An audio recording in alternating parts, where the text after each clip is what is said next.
au département de psychologie de l'Université de Montréal. Elle s'intéresse notamment à la psychologie sociale et plus précisément à la compréhension des effets des changements sociaux sur les individus. Donc, dans ses travaux de recherche, elle a exploré les concepts généraux de formation et d'intégration de l'identité, ainsi que les relations ethniques et interculturelles dans le contexte de la migration. Elle a fait ses études en Mongolie, en Russie, bref, un peu partout dans le monde, mais aussi plus localement, par exemple, auprès des populations autochtones. Récemment, elle s'est associée à des organismes locaux et provinciaux pour lancer le projet Intercom, qui est un programme de prévention communautaire. Si ça vous intéresse, vous pouvez trouver plus d'informations sur le site web www.projetintercom.ca. Je vais aussi mettre le lien dans le chat. Donc, Roxane, je te laisse prendre les rênes pour permettre à Maryse de commencer. Je crois qu'il nous manque encore une présentatrice. Je vais essayer de la retrouver. Et puis, en vous rappelant à tous, encore une fois, qu'on traduit en simultané, donc, s'il vous plaît, ne parlez pas trop vite. Merci. Je te laisse la parole, Roxane. Bonjour tout le monde, bonjour Martin, merci pour l'accueil, merci aussi pour l'organisation de ce colloque. Nous travaillons aussi dans nos travaux sur le dialogue, bien se parler lorsque des conflits ou des situations plus difficiles, mais j'ai aucun doute que ça va bien se passer aujourd'hui. La discussion informelle qu'on a eue était vraiment très intéressante et puis très enrichissante. Donc, je vous souhaite une belle table ronde ce matin avec nous. Donc, nous avons 5 présentateurs et ensuite présentatrices. Et puis, je vais d'abord vous les présenter. Ensuite, nous commencerons par Maryse Potvin. Donc, je vais vous présenter. Maryse, vous êtes professeure titulaire en sociologie des rapports ethniques à l'UQAM, l'Université du Québec à Montréal, titulaire de la chaire France-Québec sur les enjeux contemporains de la liberté d'expression et fondatrice du Réseau international Éducation et diversité et de l'Observatoire sur la formation à la diversité et à l'équité. Vous co-dirigez aussi et vous êtes membre de la chaire UNESCO en prévention de la radicalisation et de l'extrémisme violent et des équipes FRQ, recherche et action sur la polarisation sociale. Depuis plus de 25 ans, Maryse Potvin travaille sur les rapports ethniques, le racisme, le populisme, l'équité et l'inclusion. Donc, c'est vraiment un plaisir, Maryse, aujourd'hui, de vous avoir avec nous. Nous avons aussi Luc Simard, qui est un expert conseil en équité, diversité et inclusion. Bonjour, Luc. EDI et en relation avec les Autochtones. Vous avez travaillé une trentaine d'années à Radio-Canada, dont une dizaine comme directeur du secteur diversité. Dans ce poste, il s'est employé à y inclure les communautés traditionnellement sous-représentées dans la programmation et le personnel du réseau français. Je serais curieuse de voir les statistiques, Luc. Et puis, vous avez exercé votre influence à l'échelle de CBC Canada aussi, où vous avez participé à la conception, à la mise en œuvre de la stratégie EDI. Donc, très concret, ça va peut-être nous aider à retomber sur terre aussi. Et puis, avant de s'investir dans ce domaine, vous avez fait carrière comme journaliste et gestionnaire d'émissions d'information à la radio et à la télévision. Bienvenue à cette table ronde. Ensuite, j'y vais dans l'ordre qu'on m'avait donné. Muriel Châtelier, diplômée de communication à l'Université de Montréal, présidente et cofondatrice de l'Association des Québécois unis contre le racialisme, un organisme dont la mission est de promouvoir la vision d'un vivre ensemble propre à la réalité du Québec et fondé sur l'universalisme. Bienvenue Muriel, plaisir de vous voir aujourd'hui. Donc, où sommes-nous rendus? Bilkis Bisandje, professeure, elle est bien là, oui, bonjour Bilkis, professeure titulaire à la Faculté des sciences infirmières de l'Université de Montréal, chercheur à l'Institut universitaire Sherpa, un centre de recherche en santé publique et au Centre d'études de recherche internationale de l'Université de Montréal. Elle s'intéresse aux stratégies d'EDI, entre autres dans le cadre de ses fonctions à titre de présidente au comité provincial pour la prestation des services et des services sociaux des personnes issues des communautés ethnoculturelles. Est-ce que je fais bien ça, là? C'est long, vos titres! Et en santé, et en tant que membre du comité consultatif sur les politiques EDI sur les chaires de recherche du Québec, ainsi qu'un sous-comité EDI sur l'unité de soutien SSA Québec. Et finalement, nous avons Arnaud Bernadet. Est-ce qu'il est bien là? Oui, OK. Bonjour Arnaud. Professeur au département de littérature de langue française, de traduction et de création de l'Université McGill. Il a publié en 2022 un livre coécrit avec Isabelle Arsenault chez Libère, Liberté universitaire et justice sociale, et divers articles sur l'écriture inclusive, la cancel culture, et il travaille présentement sur les EDI. Donc, bienvenue tout le monde. Ça me fait plaisir de vous revoir ce matin. Et nous commencerons par Maryse Potvin. Maryse, tu es prête? Oui, je suis la chanceuse, donc qui commence Oui. en premier. Alors, merci beaucoup de cette invitation. J'aimerais peut-être rappeler d'abord un peu les origines parce que on a l'impression que c'est un mouvement qui est très, très récent, mais qui ne l'est pas en fait. On peut se rappeler, par exemple, dans les années 80, il y a eu une commission d'enquête canadienne sur le racisme dans la société canadienne qu'on appelait la commission Abella, et qui s'est penché sur les inégalités entre les différents groupes. Mais à l'époque, il n'existait pas encore la notion qui a été introduite par la suite dans le recensement canadien de minorité visible. Et donc, c'était extrêmement compliqué d'analyser les injustices, finalement, ou les inégalités entre le groupe majoritaire, disons, blanc, et les personnes des minorités racisés, qu'on appelle aujourd'hui racisés, mais qui déjà à l'époque était un terme utilisé par, si je ne m'abuse, dans le rapport de la commission Abella. Et donc, les personnes qui sont victimes de racisme ou qui subissent en tout cas des situations de discrimination raciale. Et donc, déjà à l'époque, la préoccupation de la juge Abella était d'avoir des données plus précises et aussi d'adapter des outils systémiques pour combattre ce qu'elle appelait à l'époque la discrimination systémique. Et donc, ce qui a suivi cette commission d'enquête, c'est la loi sur l'équité en matière d'emploi au niveau fédéral en 1986 et la notion de minorité visible qui a fait l'objet de nombreuses consultations auprès d'utilisateurs, d'ONG, de chercheurs à travers le Canada, a été adoptée, même si je pense qu'elle ne faisait pas l'affaire de tout le monde, mais elle a été adoptée relativement de façon un peu consensuelle parce que ça permettait comme instrument de mieux mesurer les écarts de richesse, d'emploi, de logement, en tout cas de différentes dimensions des écarts entre les différents groupes de la population canadienne. Donc, adoption de la loi sur l'équité en matière d'emploi, adoption à Statistique Canada du concept de minorité visible à partir des années 80-90.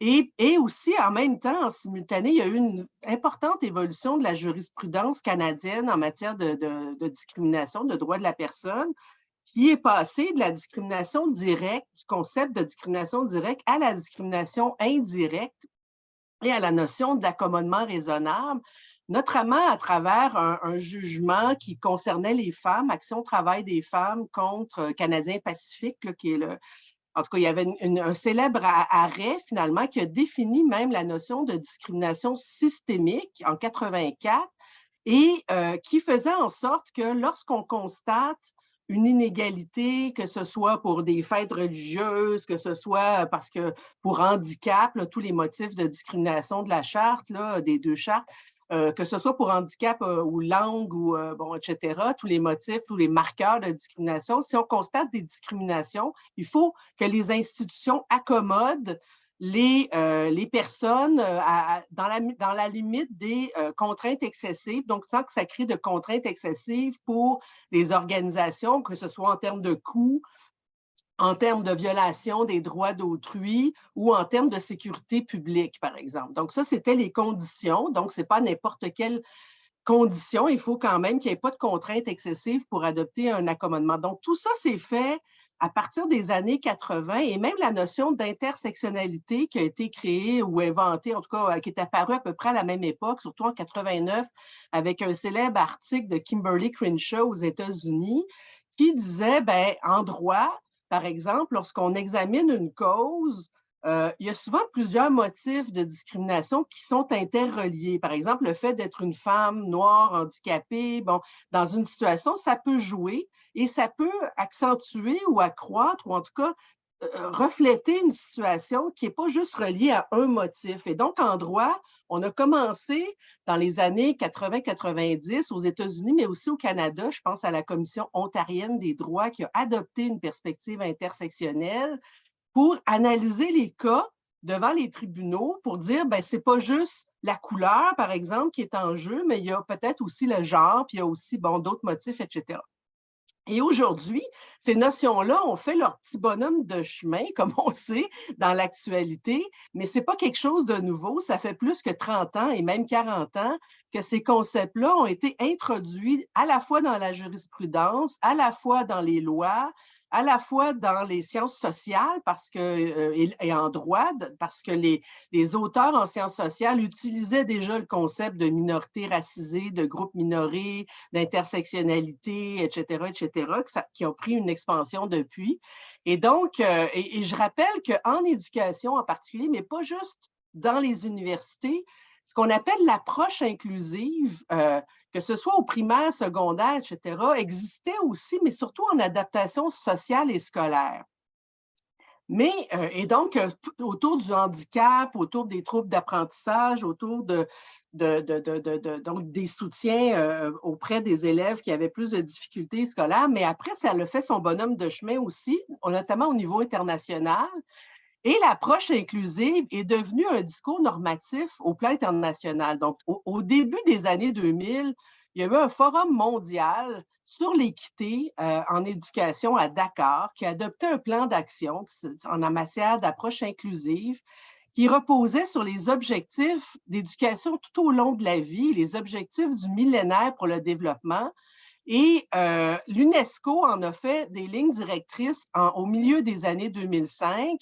Et les Nations unies, dans l'agenda post-2015, ont introduit l'approche inclusive dans l'éducation globale au sein, et encore aujourd'hui, dans le programme de développement durable à l'horizon 2030.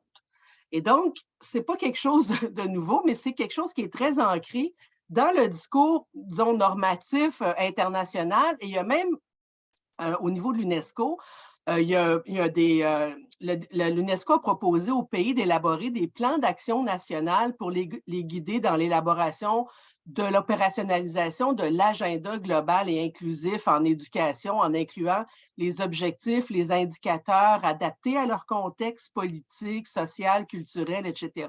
Et c'est tout ça pour guider finalement les établissements éducatifs pour appliquer les plans d'action locaux qui reposent sur des principes. Et sur quoi ça repose les principes inspirés de l'approche inclusive et tout ça? La notion d'équité, qui n'est pas nouvelle, mais qui remplace d'une certaine façon en éducation, surtout ce qu'on appelait les approches interculturelles, multiculturelles. Donc, c'est venu un peu comme remplacer aussi l'approche civique d'éducation à la citoyenneté. Ça existe encore, mais c'est comme devenu complémentaire, ces approches-là. L'approche antiraciste, anti-oppression, par exemple, qui était une approche plus critique, qui existait dans les années 70 dans les milieux éducatifs, autant à la CEPGM de l'époque que autant dans le réseau anglophone que francophone. Et la notion d'équité, finalement, s'adresse un peu plus, je dirais, ou exige un peu plus des institutions de s'adapter davantage aux réalités, aux besoins, etc., des personnes les plus vulnérables, d'une certaine façon, les personnes les plus minorées ou les plus minorisées, c'est-à-dire ceux qui arrivent au Québec qui n'ont pas la langue française, donc créer un soutien linguistique paraît aller de soi aujourd'hui, mais c'est ça l'équité, dans le fond, c'est adopter des moyens pour soutenir en toute égalité, pour soutenir finalement des groupes ou des élèves ou des apprenants, en tout cas, qui ont plus de difficultés pour leur permettre d'atteindre l'égalité. Donc, c'est une visée d'atteinte d'égalité qui est plus substantive, si on veut, parce que les institutions mettent en place des moyens qui permettent, ou des accommodements, disons, qui permettent à des groupes qui ont certaines vulnérabilités, par exemple, pauvreté, difficultés d'apprentissage, autres et autres. Donc, tenir compte de ces réalités, aussi discrimination, etc., pour favoriser un apprentissage en toute équité, finalement, et atteindre une égalité de résultats, une égalité de succès éducatif, par exemple. Et donc, c'est une approche aussi qui est légaliste parce que, d'une certaine façon, en tenant compte des réalités et des besoins, ce n'est pas absolu non plus, mais des réalités et besoins, on tient compte aussi des droits à travers une lecture qui est peut-être axée sur la violation des droits. Donc, les institutions, ce n'est pas à l'élève ou à l'apprenant de s'adapter, mais c'est à l'institution de s'adapter aux personnes qui fréquentent. Donc, il y a un changement de paradigme d'une certaine façon et c'est une action qui doit être continue et axée sur une approche des droits, donc transformer les milieux pour accroître les droits, mais aussi l'agentivité des personnes, leur pouvoir d'agir, etc., etc. Donc, moi, c'est la lecture que j'en fais depuis quelques années, donc une approche qui est axée à la fois sur une approche de non-discrimination, de reconnaissance des différences, de différenciation, centrée sur les apprenants, sur les personnes pour prendre en compte les réalités et besoins, mais aussi une approche de participation et de transformation sociale et institutionnelle d'une certaine façon qui est axée aussi sur le vivre ensemble dans une société qui se veut pluraliste, démocratique, de droit, de justice sociale et d'effectivité des droits. Donc, ces deux finalités-là, pour moi, c'est le fondement de l'approche inclusive. Par contre, peut-être j'ajouterai un dernier détail, je ne vais pas mobiliser la parole et je vais passer le bâton de parole tout de suite après, mais ce qui est important pour les organisations, à mon avis, c'est d'avoir des outils diagnostiques précis sur leur réalité et les besoins des personnes. Et donc, ça prend de vastes consultations, des analyses statistiques, des indicateurs pour essayer de dire c'est quoi les problèmes qu'on rencontre, comment on peut adapter les pratiques, autant en classe, par exemple, pour les enseignants, les profs, que dans les administrations, la façon de gérer peut-être les dossiers, de faire passer des tests, etc., etc. Et quels sont les diagnostics, les indicateurs de diagnostic, les indicateurs de suivi et les indicateurs de résultats qu'on veut atteindre lorsqu'on développe une approche inclusive et ce, de façon continue pour que constamment les institutions puissent s'adapter. Ça, c'est les principes de base. Je ne dis pas que ça fonctionne toujours bien, mais il y a quand même une certaine... Et aussi, un élément important, ça prend beaucoup de leadership parce que ça prend aussi une volonté des milieux de bonifier ou de transformer ces pratiques constamment. Donc, ça prend des communautés de pratiques qui travaillent à l'élaboration de ces indicateurs locaux pour chacune des institutions pour rendre efficace finalement la démarche inclusive au sein des organisations. Je vais finir là-dessus. Je pourrais revenir, on peut en discuter plus tard. Merci. Merci, Marie. C'était parfait. Je t'avais donné jusqu'à 20, puis il était 19. Donc, bravo, tu es rentré dans le temps sans même qu'on te le dise. Donc, passons maintenant à Luc. Luc Simard, allez-y. Merci, Roxane, et surtout, merci à toi, Maryse, d'avoir fait cette superbe entrée en matière, d'expliquer d'où ça vient, ces questions d'équité, diversité et inclusion. Mon expérience, puis mon discours dans les prochaines minutes, puis j'imagine la participation au débat, ça va être à partir d'un environnement qui est très, très différent de celui de la majorité des participants de cette table ronde et peut-être d'une bonne partie des gens qui nous écoutent en ce moment, parce que je ne suis pas dans le milieu universitaire. Je viens, comme Roxane l'a dit tout à l'heure, du milieu des médias. J'ai passé ma vie dans les médias depuis plus d'une quarantaine d'années, en très grande partie à Radio-Canada. Et mon parcours personnel est un parcours de journaliste et ensuite de rédacteur en chef et de directeur d'émissions d'information. jusqu'à temps que je prenne un penchant, il y a une dizaine d'années, à temps partiel d'abord, sur les questions qu'on appelait à l'époque diversité, parce qu'on n'utilisait pas un vocabulaire plus recherché que ça. Et après ça, c'est devenu vers la fin de ma carrière, qui s'est terminée il y a quelques mois à Radio-Canada, c'est devenu une activité à plein temps, donc, et déjà, on était rendu un peu en retard, sans doute, sur le milieu universitaire, à appeler ça, nous aussi, l'équité, la diversité et l'inclusion, donc l'EDI. Et je vais vous expliquer un peu comment, non seulement moi, mais surtout l'organisation, donc CBC Radio-Canada, en est arrivé à trouver que cette question était vitale pour notre avenir. Et je dirais qu'on est loin d'être le seul média à être arrivé à ce constat parce que l'ensemble des grands médias canadiens, l'ensemble des médias qu'on appelle encore parfois traditionnels, qu'on appelle en anglais de legacy media, a réalisé à un moment donné, au cours des dernières années, qu'ils ne pouvaient plus, ces médias, continuer avec la même représentation à l'interne. Et je parle ici donc de la composition du personnel des médias. Et dans mon cas, évidemment, ce qui m'a mobilisé au départ, c'est la composition de l'effectif journalistique.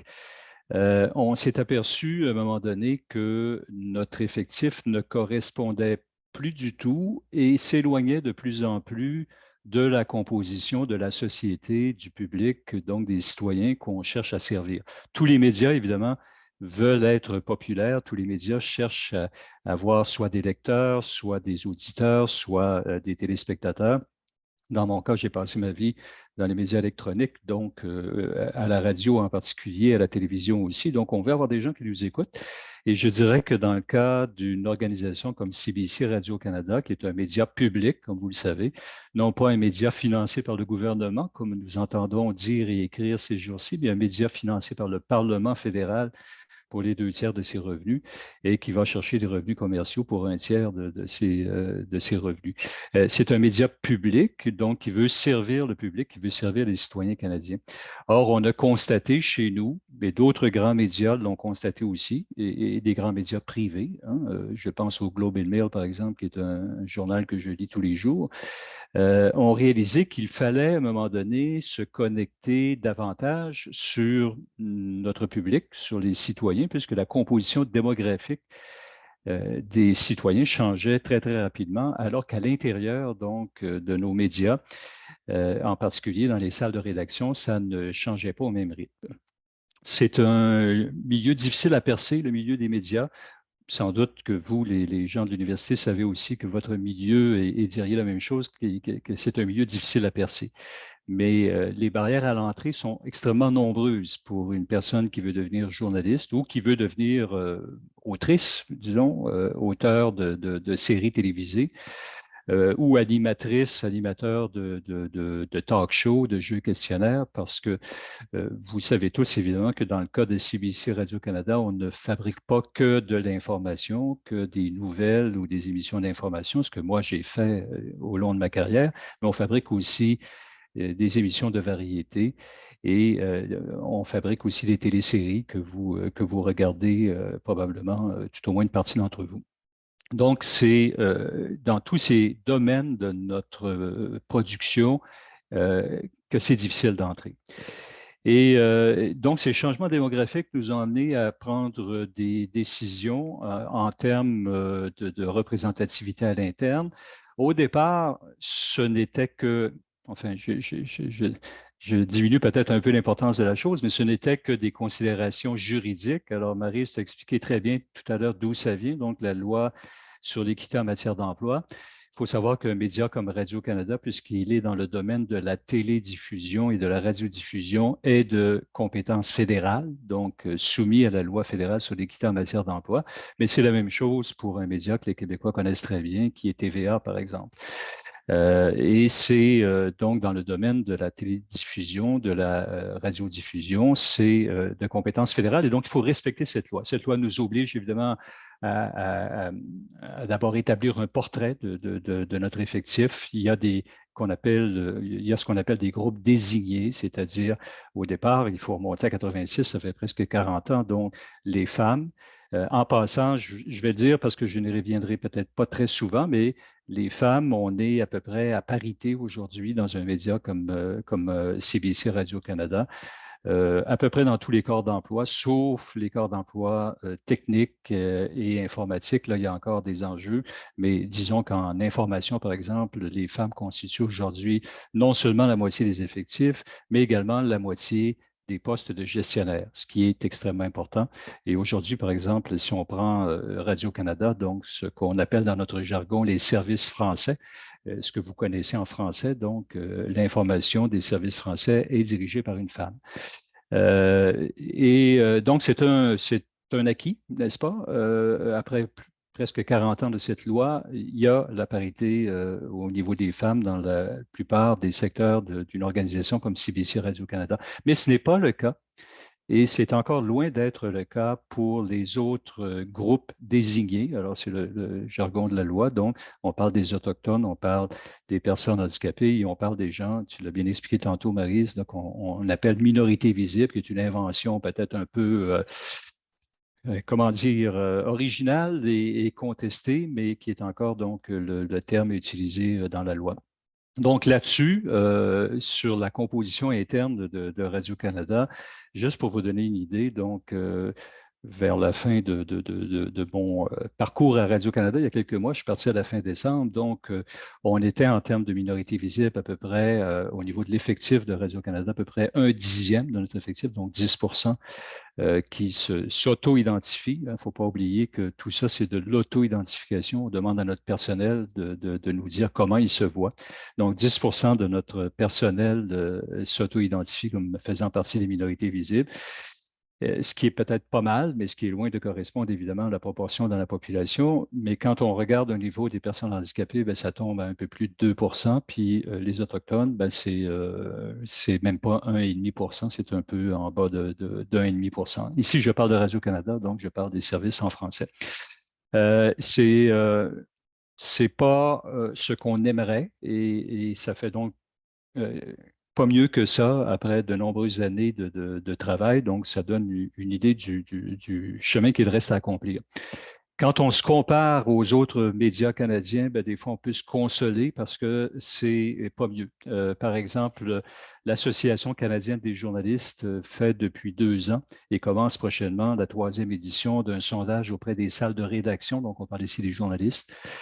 Dans l'ensemble du Canada, donc Canada français et anglais, auprès de 5000 journalistes et les chiffres de l'année passée, donc on aura les chiffres de cette année un peu plus tard, nous donnent à peu près ce qui suit, c'est-à-dire que dans 8 salles de rédaction sur 10, il n'y a pas de journalistes autres que de journalistes blancs, c'est-à-dire qu'il n'y a aucun journaliste noir, aucun journaliste qui s'identifie comme latino-américain, aucun journaliste autochtone. Donc, 8 salles de rédaction sur 10 au Canada. Ce n'est pas juste des grands médias, là, il y a aussi des petits médias. Non, aucun journaliste de ce qu'on peut appeler, même si l'expression est un peu périmée, la minorité visible. La proportion de journalistes blancs, en fait, a augmenté entre 2021 et 2022. Pourquoi elle a augmenté? Ben, c'est simple, c'est le résultat de la situation de crise que vivent les médias canadiens. Alors, quand on en parle, on s'aperçoit rapidement que les gens qui ne sont pas dans les médias ne s'aperçoivent pas que les médias vivent une crise existentielle depuis de nombreuses années. Et il y a donc des réductions des postes de journalistes dans l'ensemble des médias canadiens. C'est moins le cas, il faut dire, à CBC Radio-Canada, qui est beaucoup plus stable que la moyenne. Mais donc, comme il y a réduction de journalistes, du nombre de journalistes et que les derniers entrées qui étaient peut-être des gens d'autres identités sont les premiers à sortir parce qu'ils ont moins d'ancienneté et donc doivent à ce moment-là partir, repartir et peut-être refaire une carrière à la pige. Donc, la situation, je le rappelle, cette situation est importante parce que tous les médias veulent rester connectés sur leur public, veulent demeurer pertinents. Et si on manque de représentativité à l'interne, ce qui est le cas, eh bien, en information, par exemple, on passe à côté de sujets qui sont importants pour les citoyens. On peut couvrir ces sujets importants, mais on peut les couvrir mal. On peut déformer des réalités, on peut reproduire des stéréotypes. Et parfois, on peut carrément dire des faussetés sans le vouloir, bien sûr, mais couvrir des événements, mais avec une loupe ou avec une vue faussée du sens qu'il faudrait donner à ces événements. Donc, j'arrête là-dessus, Roxane, mais je pourrais reparler tout à l'heure peut-être de la façon dont on voit le débat universitaire, parce que vous voyez que dans le milieu médiatique, c'est un autre débat. Merci. Merci. Vous êtes vraiment très discipliné ce matin. Je t'aurais laissé un petit peu plus de temps. Donc, si tu veux aborder cette question-là, tu peux y aller maintenant ou on peut attendre plus tard aussi, Luc, à ta préférence. Je vais attendre après les autres invités. Parfait. Je vais voir si Bilkis souhaiterait parler maintenant parce qu'elle avait une urgence. Je vois qu'elle est encore là. Sinon, on va attendre qu'elle revienne. Bilkis, est-ce que vous êtes là? Donc, on va y aller avec notre prochaine personne que j'avais en liste, Muriel. Ça va être à vous. Oui, alors bonjour à tous. Alors, moi aussi, comme Luc, j'ai un parcours en journalisme, mais moi, c'est un tout petit parcours, donc je n'ai pas son expérience. Mais donc, moi, je vais rentrer dans le vif du sujet et puis je vais tenter de répondre à la question de savoir si on est sur la bonne voie avec l'EDI. Là, je vous avertis, c'est un discours très militant que je vais faire aujourd'hui. Donc, à mon avis, on n'est pas sur la bonne voie en matière d'EDI pour plusieurs raisons, mais moi, je vais m'attarder sur celle qui me préoccupe particulièrement, et c'est que les programmes EDI, pour moi, contribuent au racialisme, soit à la segmentation de la société sur une base raciale. Alors, ce que je constate, c'est que les programmes EDI actuels, ils ne sont pas en adéquation avec notre modèle québécois de vivre ensemble, qui est déjà basé sur l'égalité entre toutes les personnes, sans distinction, exclusion ou préférence fondée sur la race, le sexe, la religion, etc., comme le stipule la Charte des droits et libertés de la personne. Les programmes EDI actuels, pour moi, sont plutôt au diapason avec le modèle américain ou multiculturaliste canadien qui vise plutôt l'équité, un principe qui consiste à enfermer les individus dans des groupes identitaires en fonction de leur race, leur sexe, leur religion, etc. Et moi, avec cette approche-là, l'individu y est réduit à une seule de ces dimensions. Et je pense que cette façon de voir notre société mène à bien des dérives. Et l'une d'elles, qui est très éloquente à mon avis, c'est la multiplication des offres d'emploi exclusivement réservées à certains groupes minoritaires et qui exclut des citoyens du groupe majoritaire. J'ai rappelé qu'en mai dernier, le gouvernement du Québec et les partis d'opposition ont unanimement dénoncé des mesures de discrimination positive imposées à l'Université Laval par Ottawa pour un poste à la chaire de recherche du Canada en biologie. On y excluait les hommes blancs sans handicap. Cette indignation, elle a mené à une motion qui a été déposée en décembre dernier par la ministre de l'Enseignement supérieur, Pascale Derry, qui a demandé aux élus québécois d'exprimer leurs préoccupations face à l'exclusion de certains candidats sur la base de critères qui ne sont pas liés à la compétence. Cette motion a été adoptée à l'unanimité. Cette indignation a également gagné la population en général, y compris les Canadiens anglophones, comme on a pu le constater sur les différents réseaux sociaux. Et cette unanimité qui a été observée à la grandeur du pays devrait, à mon avis, nous sonner une cloche.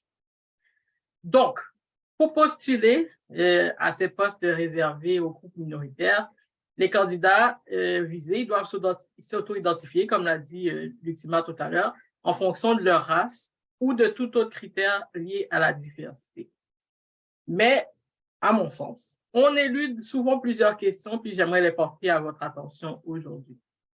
Que fait-on de ces cas où les personnes visées refusent de cocher les cases qu'on leur demande de cocher pour remplir des quotas?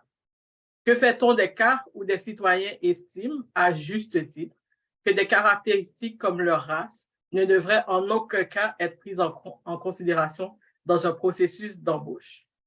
Que fait-on de ces cas où des professionnels veulent être évalués uniquement en fonction de leurs compétences, comme on le fait habituellement avec leurs confrères et consoeurs? Un des membres de mon organisme, qui est originaire du Cameroun, a tenu ses propos en réponse à ces offres d'emploi justement réservées aux groupes minoritaires. Donc, début de la citation. La seule diversité que j'accepte, c'est la diversité d'opinion. Je ne peux même pas imaginer qu'après des années d'études et de travail acharné à être le meilleur dans ce que je fais, je finis par être embauché parce que je suis noire. Ça, pour moi, c'est le véritable racisme. En quittant le pire pour venir ici, c'est pas le Canada que j'avais en tête. Fin de la citation.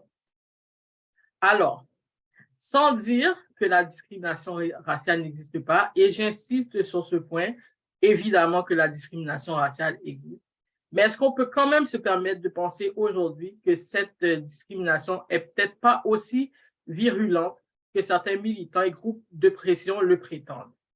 Que le diagnostic qu'ils posent sur notre société correspond peut-être pas nécessairement à la réalité, du moins pas assez pour justifier des initiatives comme des offres d'emploi discriminatoires ou bien la création d'espaces sécurisés, qu'on appelle aussi des safe spaces, dans nos universités, nos milieux culturels ou nos environnements de travail et qui visent à protéger les opprimés de leurs oppresseurs.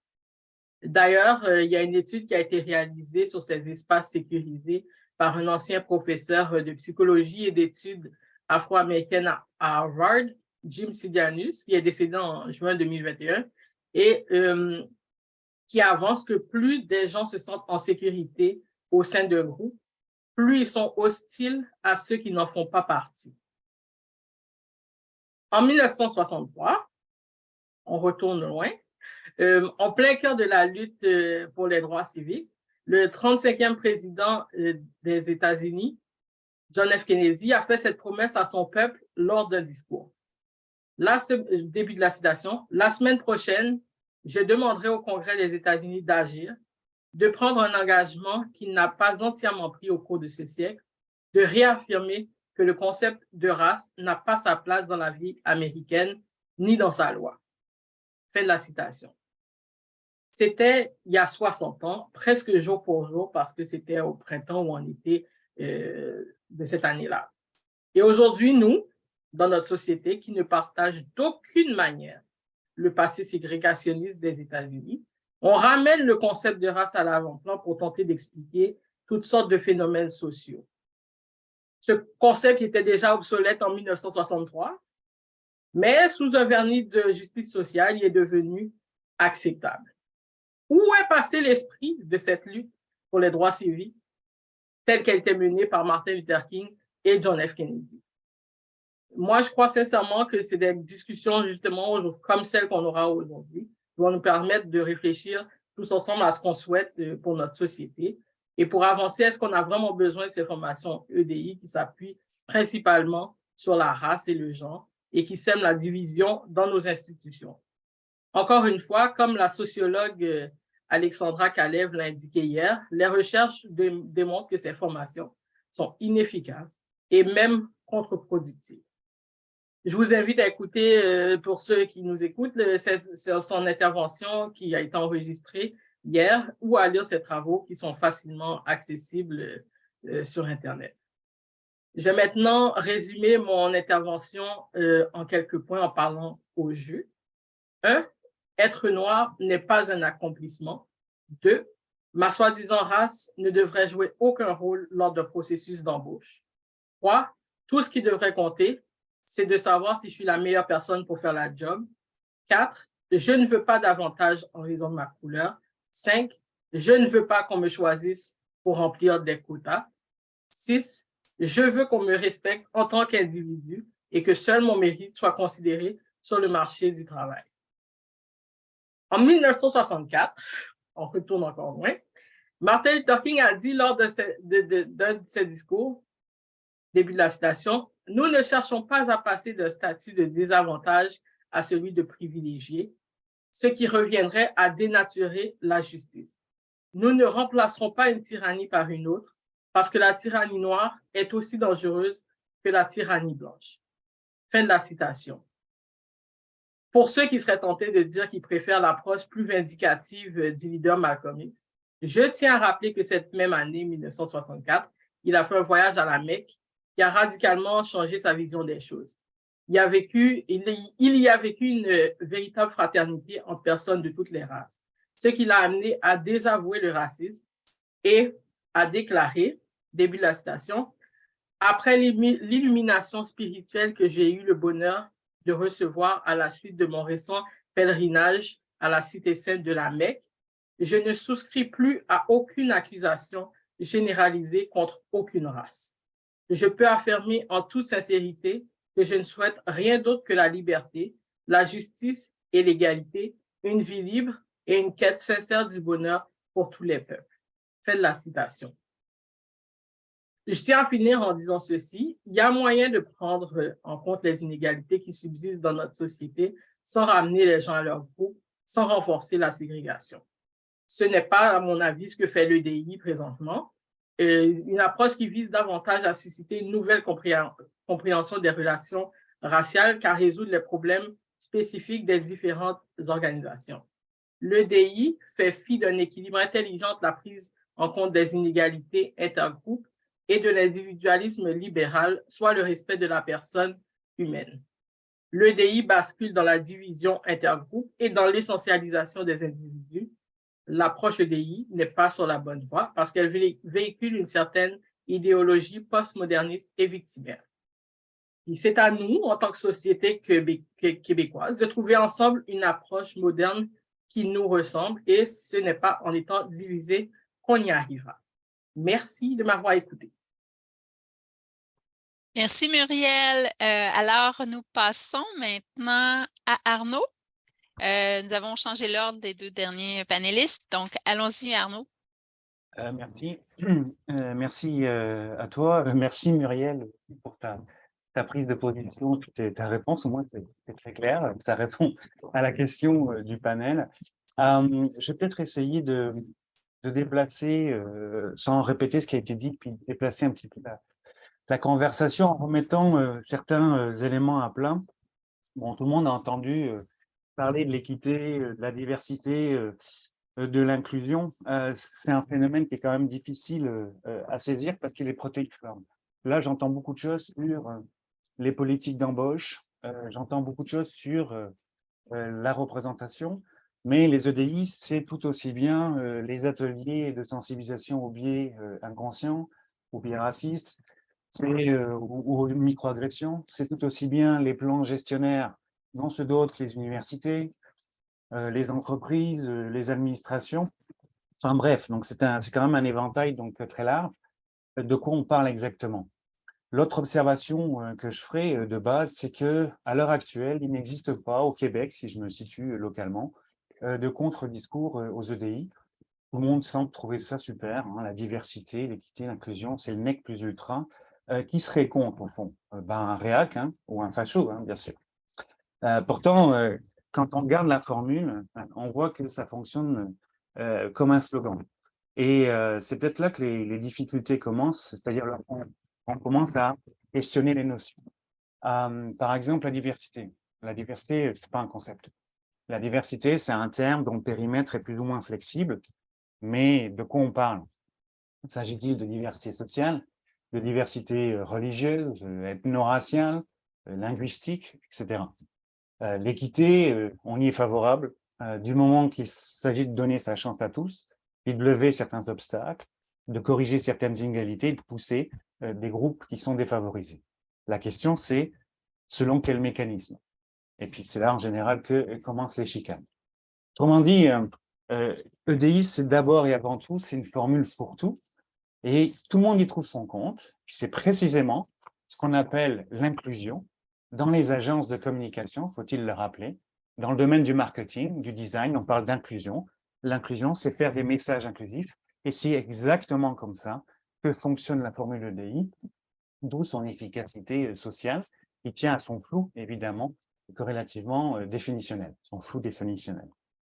Alors, dans le monde universitaire, et là, j'entre en champ restreint, la question EDI, elle est apparue, pour la préciser, donc en mai 2017, avec la mise en œuvre du plan d'action EDI de la ministre des Sciences fédérales, la ministre des Sciences et des Sports, Kirsty Duncan, dans le cadre du programme CRC, des chaires de recherche du Canada, puis ça a été étendu ensuite aux subventions de recherche. Je voudrais juste rappeler à ce titre qu'au moment où le programme des chaires de recherche a été lancé au début du siècle, bon, c'était plus d'argent injecté dans la recherche, mais il y a eu des plaintes à l'époque relativement à la sous-représentation des femmes. La question des minorités a été également abordée, donc c'est quelque chose qui couvait depuis un certain temps lorsque la ministre a révisé ce programme après la constitution du cabinet Trudeau en 2015. Donc l'année 2016 a été une année pivot là-dessus.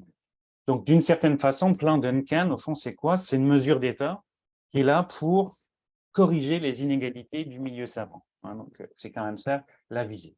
Alors ça vient quand même avec deux choses que je tiens à souligner, c'est le revers de la médaille. Ce plan, ça marque aussi l'ingérence du fédéral dans les compétences éducatives des provinces. Et puis surtout, ça met en cause l'autonomie institutionnelle des universités, ce dont, très curieusement, les recteurs ne se sont pas beaucoup plaints à l'époque. On ne les a pas entendus. On les a entendus chialer, pleurnicher toutes les larmes de leur corps au moment de la loi 32 destinée à protéger la liberté universitaire au Québec. Au moment du plan Duncan, ils n'ont pas mouché. Alors, dans ce cadre-là, on peut voir au moins deux points majeurs à la question des EDI qui ne tient pas simplement, on voit à l'œuvre de l'université, mais pas simplement de manière plus générale. Le premier aspect, c'est probablement ce qui tient à la fois aux origines. Maryse a rappelé un certain nombre d'éléments, mais je dirais, moi c'est ce qui va m'intéresser, l'évolution ou certaines mutations historiques. On rattache ça effectivement au rapport Abela 84, à la loi canadienne de 86, Employment Equity Act, et c'est probablement pas par hasard que ça commence l'acronyme canadien EDI par rapport à DEI aux États-Unis.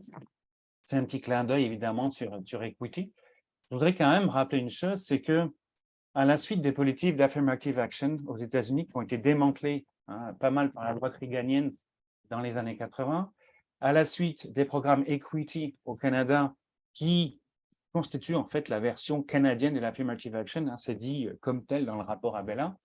Je rappelle que dans les milieux des entreprises, dans les théories et les pratiques managériales, on a promu ce qu'on appelle aujourd'hui le paradigme de la diversité qui s'est enraciné dans les années 80-90.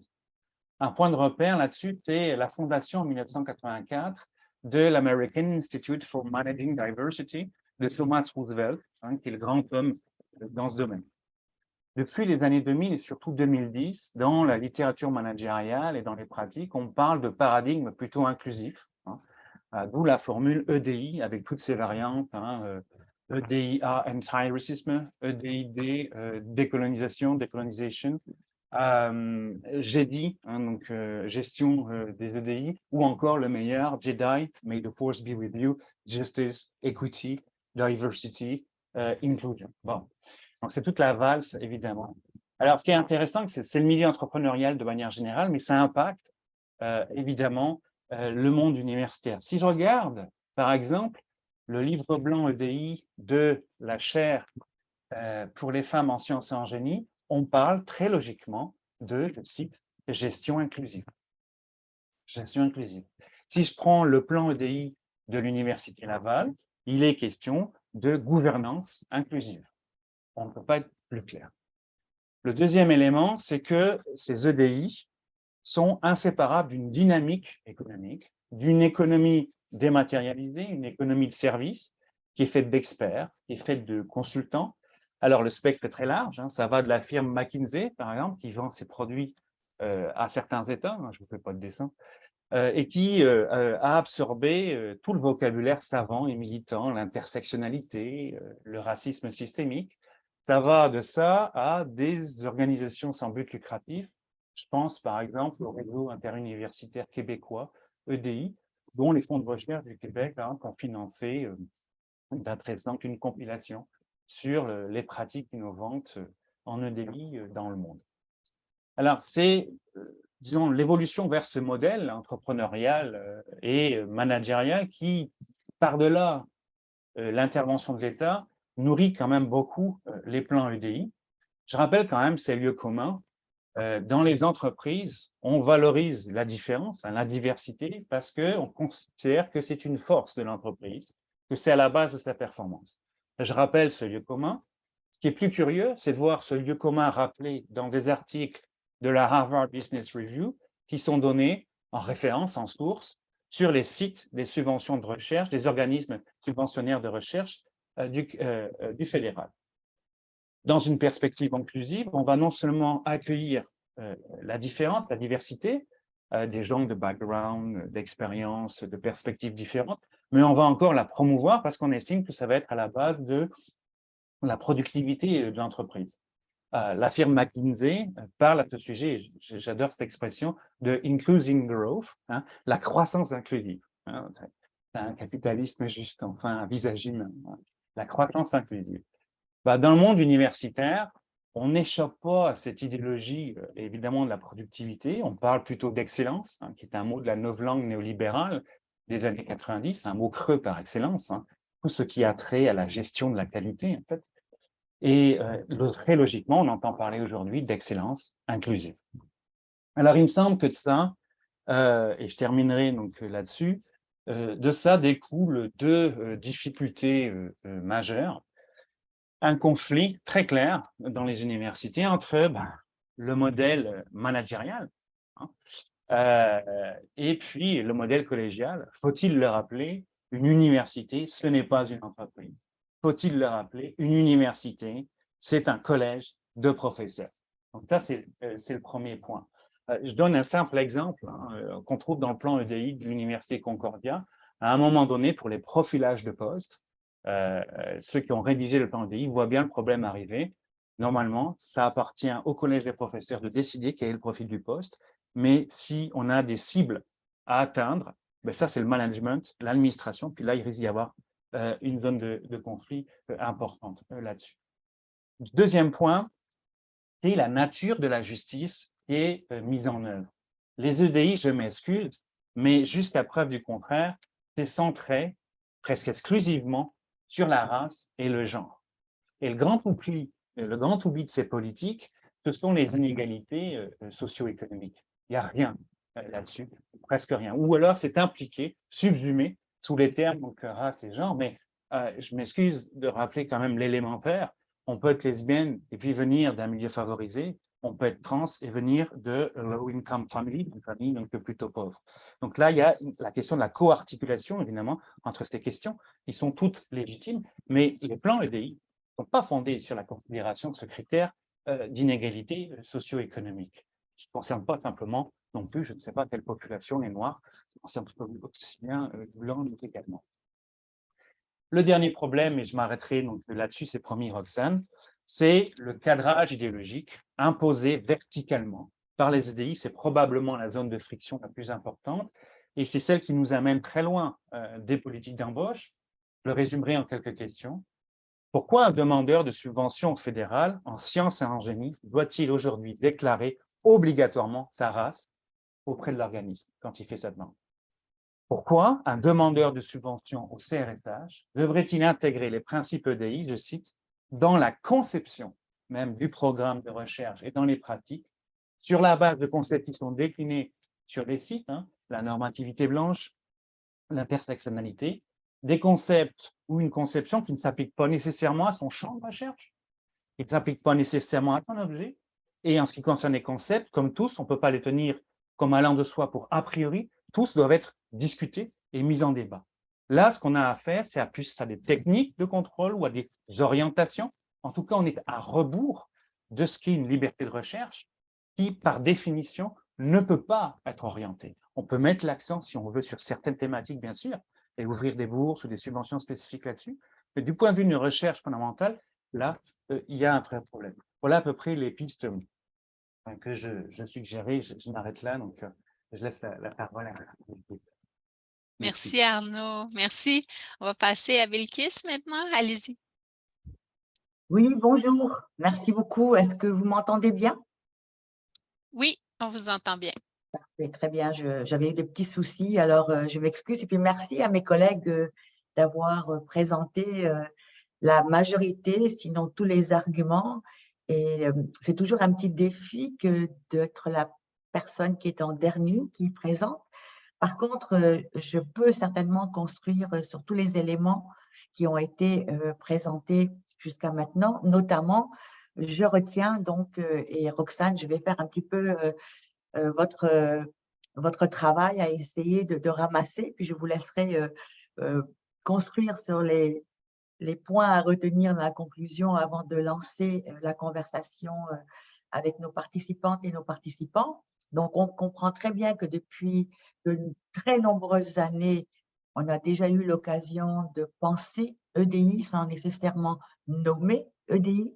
On a également indiqué que EDI, bon, c'est un acronyme que chacun et chacune d'entre nous a essayé de déconstruire selon nos trajectoires et nos expériences respectives.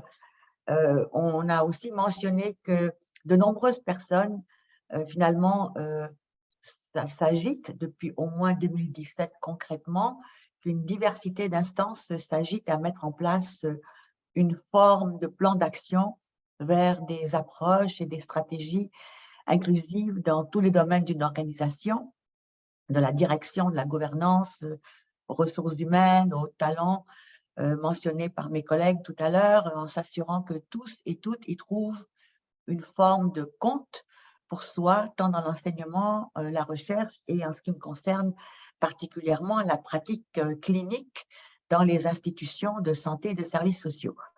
Alors, l'impératif de ces initiatives donc, exige, selon ce que mes collègues ont brossé comme tableau, que les plans de fonctionnement attribuent des ressources.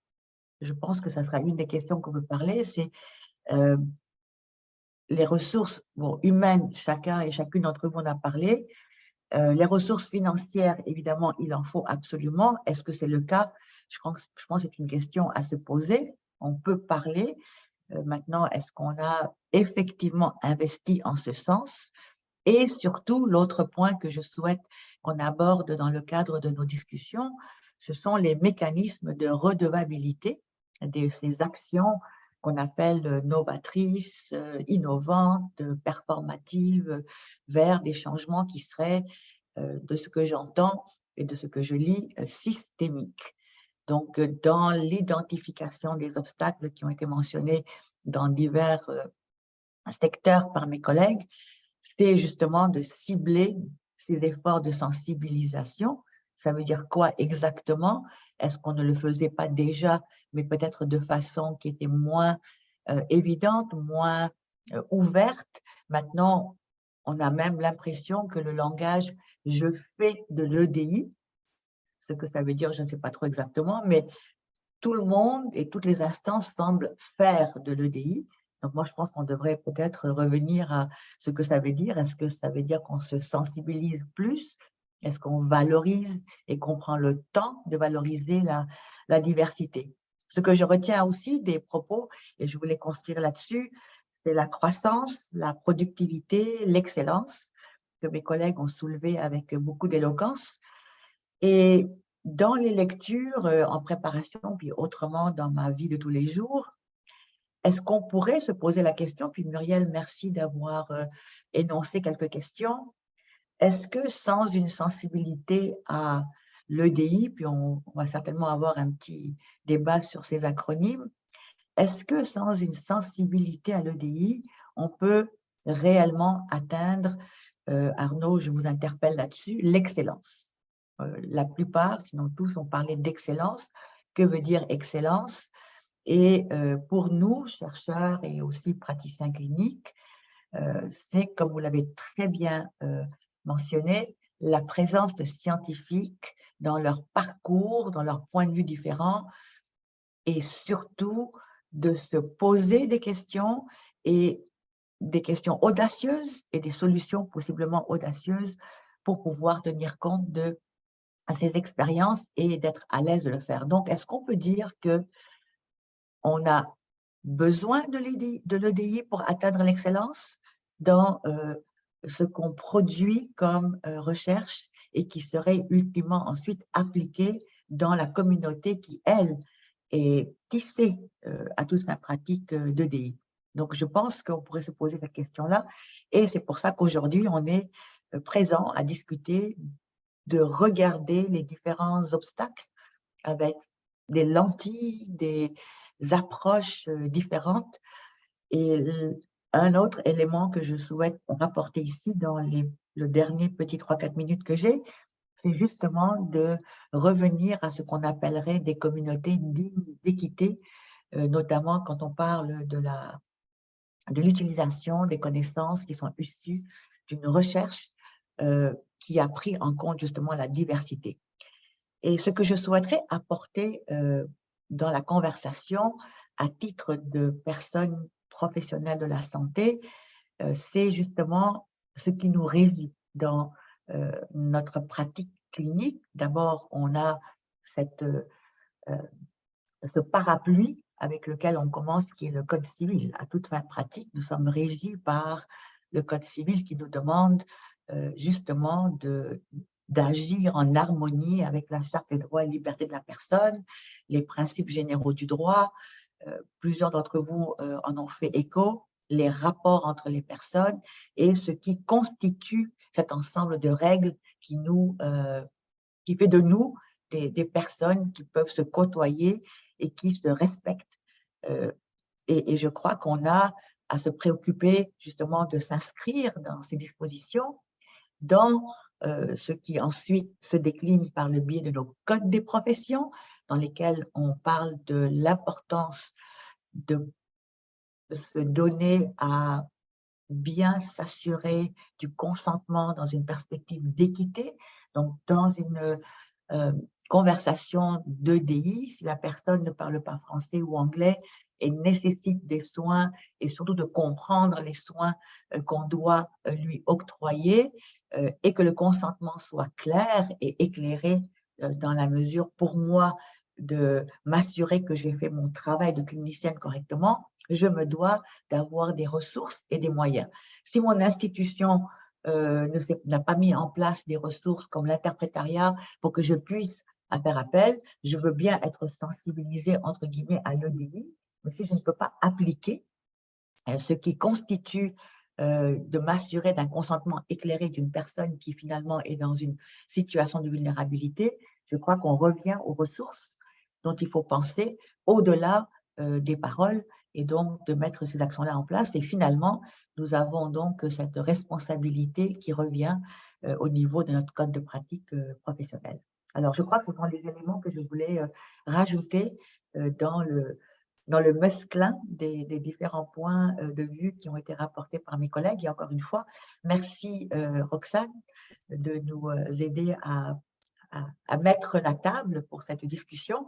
Et aussi, j'en profite comme la dernière intervenante à remercier Dr Drapeau qui nous a agité un petit peu pour être spontanément présent ici ce matin, tout autant hier et ce matin aussi. Alors, le défi, j'espère, Dr Drapeau, vous allez pouvoir aussi le relever avec nous.